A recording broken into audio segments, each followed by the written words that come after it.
जय हिंद दोस्तों। मेरे पास बहुत से कमेंट्स आए हैं कि मैं ये बताऊं कि आप अपनी रिटायरमेंट कैसे प्लान कर सकते हैं। तो आज के वीडियो में हम आपके रिटायरमेंट प्लान पर चर्चा करेंगे। इसमें कोई शक नहीं है कि हम सभी सैनिकों के लिए एक बहुत इंपॉर्टेंट टॉपिक है।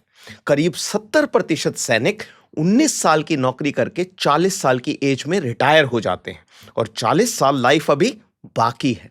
मेरा मानना है कि अगर आप इस 19 साल की नौकरी के दौरान अच्छे से प्लान करते हैं तो आपकी रिटायर्ड लाइफ कंफर्टेबल होगी। मेरा ऐसा क्यों मानना है, अभी कैलकुलेशन करके बताऊंगा। जो प्लान मैं आपको बताने जा रहा हूं उसकी 3 विशेष बातें इस प्रकार हैं। नंबर 1, यह प्लान बिल्कुल सरल है। इसे समझने और इंप्लीमेंट करने के लिए आपको किसी एक्सपर्ट की जरूरत नहीं है। नंबर 2, इस प्लान में इन्वेस्टमेंट 100% सेफ यानी सुरक्षित है। रिटर्न कम है लेकिन रिस्क जीरो है। कुछ एक्सपर्ट कहेंगे कि यह प्लान तो इन्फ्लेशन को भी बीट नहीं कर पाएगा। तो दोस्तों, मैं बहुत से लोगों को मिला हूं जो इन्फ्लेशन को बीट करने के चक्कर में खुद बीट हो गए और अपना पैसा भी गंवा बैठे। तो याद रखें कि इन्वेस्टमेंट का पहला रूल इन्फ्लेशन को बीट करना नहीं है। पहला रूल है डोंट लूज मनी, मतलब अपना पैसा नहीं गंवाना है। उसके लिए आपको कम रिटर्न एक्सेप्ट करना पड़ेगा और कम रिटर्न के बदले में आपको जो फायदा मिलेगा वो है चैन की नींद। तो ये प्लान सरल है और सेफ है। और नंबर 3, प्लान को सरल और सेफ रखने के लिए मैंने स्टॉक्स, म्यूचुअल फंड्स, गोल्ड और जमीन को कैलकुलेशन में नहीं लिया है। ऐसा नहीं है कि इनमें से कोई भी इन्वेस्टमेंट बुरी है। अगर आपको इन इन्वेस्टमेंट्स की समझ है तो इनमें इन्वेस्ट जरूर करें। लेकिन मेरा यह प्लान उन सैनिकों के लिए है जिन्हें इनकी समझ नहीं है और जो सेफ इन्वेस्टमेंट चाहते हैं जिनसे सालों तक उन्हें रेगुलर इनकम मिलती रहे। और क्योंकि मेरे लिए भी सेफ्टी रिटर्न से ज्यादा इंपॉर्टेंट है, मैं खुद भी कुछ ऐसा ही प्लान फॉलो कर रहा हूं। कैलकुलेशन के लिए मैंने सिपाही कृष्णा का उदाहरण लिया है। सिपाही कृष्णा की एज 40 साल है, नौकरी 19 साल है और वो 31 जनवरी 2026 को पेंशन जा रहा है। क्योंकि उसने 16 साल से ऊपर नौकरी की है, उसे 2 एमएससीपी मिली हैं। तो हालांकि उसकी रैंक सिपाही है, वो एमएससीपी हवलदार है और उसका पे लेवल है लेवल 5 यानी हवलदार वाला। 7th पे कमीशन की पे मैट्रिक्स के अनुसार उसकी बेसिक पे है 40,400 रुपए। तो कृष्णा जी का प्लान बनाने के लिए मैंने इस वीडियो को 2 भागों में बांटा है। पार्ट 1 में हम कैलकुलेट करेंगे कि सिपाही कृष्णा को एज पेंशन बेनिफिट्स कितना पैसा मिलेगा और पार्ट 2 में हम देखेंगे कि वो इस पैसे को कहां इन्वेस्ट कर सकता है। तो चलिए शुरुआत करते हैं, लेकिन उससे पहले मेरी ओर से एक रिक्वेस्ट। अगर आपको ये वीडियो पसंद आता है तो मेरे चैनल को सब्सक्राइब कीजिए और वीडियो को लाइक और हाइप कीजिए। अगर आप लाइक बटन के साथ हाइप बटन पर भी क्लिक करते हैं तो यूट्यूब मेरे वीडियोस और लोगों के पास भी भेजेगा। और हाँ, अपने दोस्तों के साथ शेयर जरूर कीजिए। Thank you for your help. Great. तो अब आप अपने मोबाइल में मेरे कंप्यूटर की स्क्रीन को देख सकते हैं। तो चलिए सिपाही कृष्णा के रिटायरमेंट बेनिफिट्स को कैलकुलेट करते हैं। तो जैसा मैंने कहा, सिपाही कृष्णा एमएससीपी हवलदार है, उसकी एज 40 साल है और सर्विस है 19 साल। तो पे मैट्रिक्स के हिसाब से उसकी बेसिक पे है 40,400 रुपए एज ऑन डेट बेसिक पे। एमएसपी 5,200 रुपए, तो उसकी टोटल पे हो गई 45,600 रुपए। एक्स ग्रुप पे और क्लासिफिकेशन पे भी हो सकती है, पर कैलकुलेशन को सरल रखने के लिए हम उसकी बेसिक पे अभी 45,600 रुपए ही लेकर चलेंगे और इसी के बेसिस पर उसकी पेंशन को कैलकुलेट करेंगे। आज की डेट में डीए 60%, डीए का अमाउंट हो गया 27,360 रुपए। तो उसकी टोटल सैलरी हो गई 72,960 रुपए, 72,960 रुपीज। और जैसा मैंने कहा, वो 31 जनवरी 2026 को रिटायर हो रहा है, तो उस पर 8th पे कमीशन वाली पेंशन लागू होगी। तो जैसा कि हमें पता है, 8th पे कमीशन के बाद जो डीए है वो बेसिक के साथ मर्ज हो जाएगा और मैं यहां ये मान के चल रहा हूं कि 8th पे कमीशन में हमारी सैलरी करीब करीब 12% बढ़ेगी।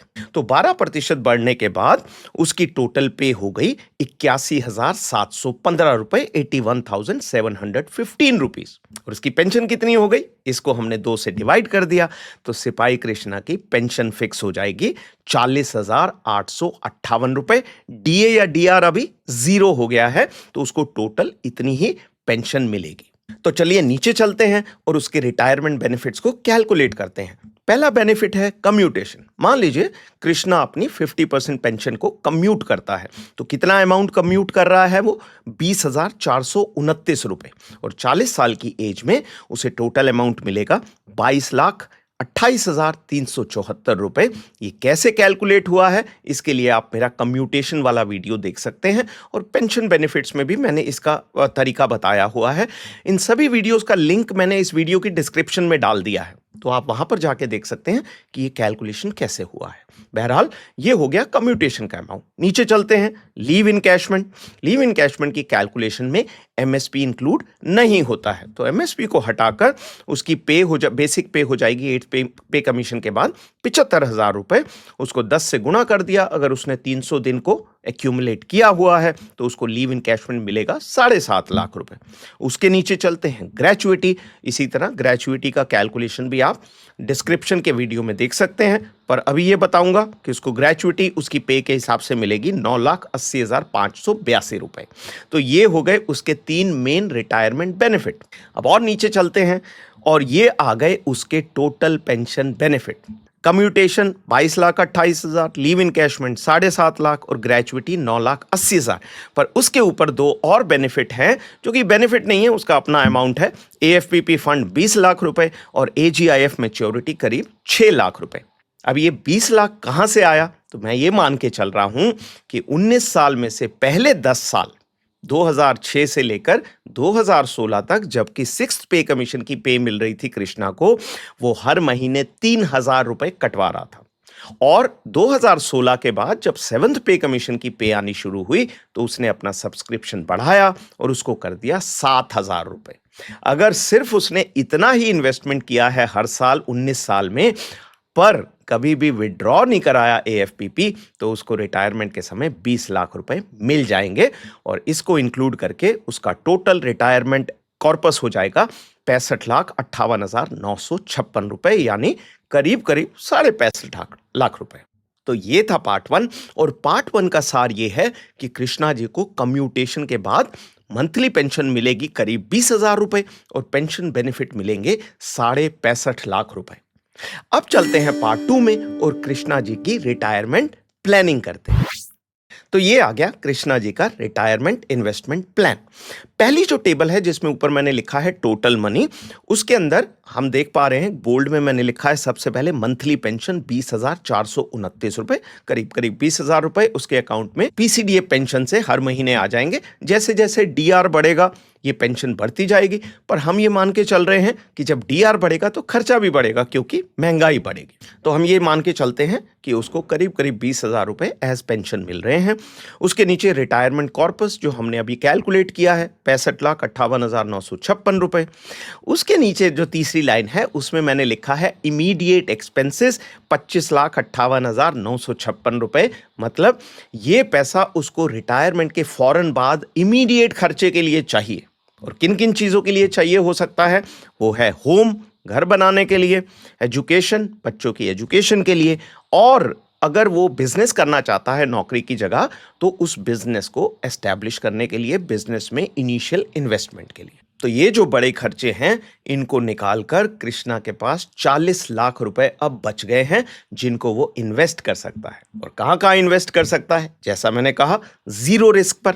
उसके लिए हम नीचे वाली टेबल में चलते हैं। नीचे वाली टेबल में मैंने 3 स्कीम्स में उसका पैसा इन्वेस्ट करवाया है। पहली 3 स्कीम्स हैं senior citizen saving scheme, RBI floating rate savings bonds और पोस्ट ऑफिस एमआईएस। ये सारी की सारी जो है गवर्नमेंट की स्कीम्स हैं।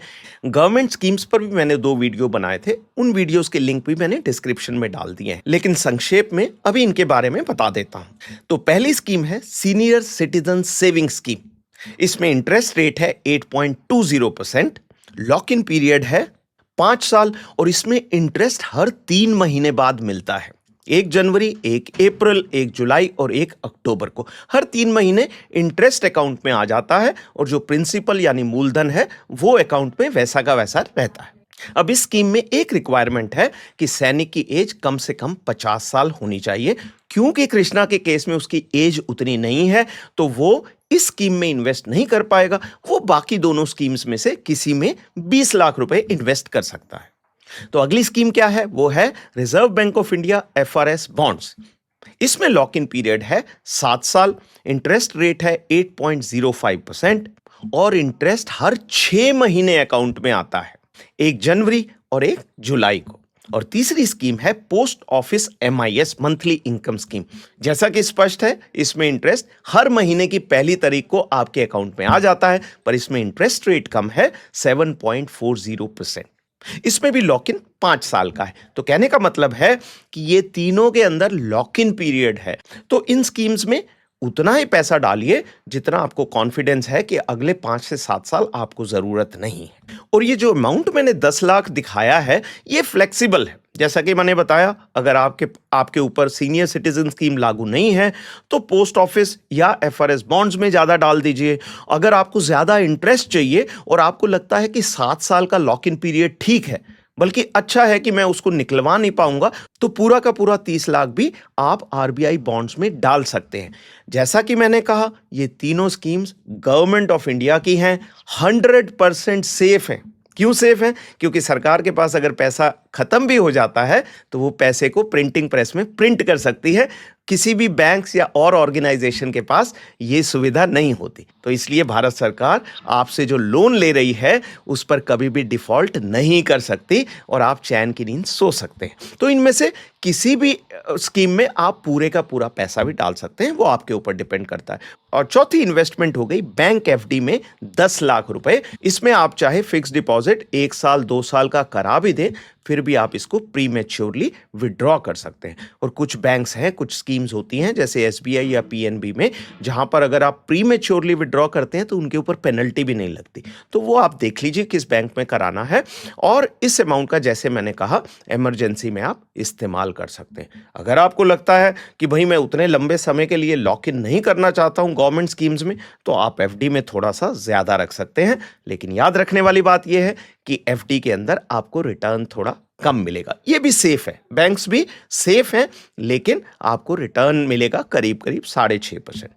तो ये चारों स्कीम्स में जिस तरह से मैंने ये बताया है 10-10 लाख रुपए, उसके हिसाब से अगर आप कैलकुलेट करेंगे तो आपको हर महीने कैश फ्लो यानी आपके अकाउंट में पैसा मिल जाएगा आपका डे टू डे एक्सपेंस चलाने के लिए, घर चलाने के लिए 25,125 रुपए। तो अब आपके पास रेगुलर इनकम हर महीने कितनी आ रही है? 20,000 पेंशन और 25,000 अपनी इन्वेस्टमेंट से जो 40 लाख रुपए आपके पास हैं, तो टोटल 45,000 रुपए आपके अकाउंट में आ रहे हैं, जिससे कि आप अपना घर चला सकते हैं। अब 2 शब्द इन्फ्लेशन बीटर्स के लिए। अभी कृष्णा जी की एज 40 साल है, तो वो कम से कम 20 साल और काम करेगा। मेरी कृष्णा से सलाह है कि आप रिटायरमेंट के बाद जो भी नौकरी या बिजनेस करते हैं उसमें से हर महीने 10,000 रुपए सेव करें और इस सेविंग को म्यूचुअल फंड एसआईपी में डालें। 10,000 सेव करना मुश्किल नहीं होना चाहिए। आपके पास 45,000 फौजी इनकम में से भी आ रहे हैं और ये एडिशनल सेविंग जरूरी है। क्यों? क्योंकि जो अमाउंट आपने गवर्नमेंट स्कीम्स में इन्वेस्ट किया है उसमें से आप केवल इंटरेस्ट ही यूज कर रहे हैं। आपका प्रिंसिपल यानी मूलधन वैसे का वैसा ही आपके अकाउंट में है, लेकिन इन्फ्लेशन के कारण हर साल उस अमाउंट की वैल्यू कम होती जा रही है।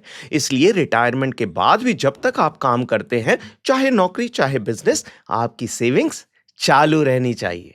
वीडियो एंड करने से पहले एक इंपॉर्टेंट बात, जो लोग स्टॉक मार्केट को फॉलो करते हैं उन्हें पता होगा कि पिछले 3-4 साल में मार्केट बहुत ऊपर चली गई है। एक्सपर्ट्स का कहना है कि ये एआई बबल है।